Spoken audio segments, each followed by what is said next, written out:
வழி வந்து விழுந்தது மின்னலின் ஒளி அதில் தெரிந்தது அழகு தேவதை அதிசய முகமே தீபொறி எழு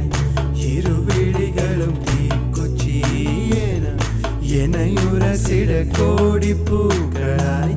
மலர்ந்தது மனமே அவள் அழகை பாட ஒரு மொழி இல்லையே அளந்து பார்க்க பல விழி இல்லையே என இருந்த போதும் அவள் எனதில்லையே மறந்து போய் என் மனமே வெண்மதி என்னில் நீ வணக்கமே கத்துக்க சொல்ல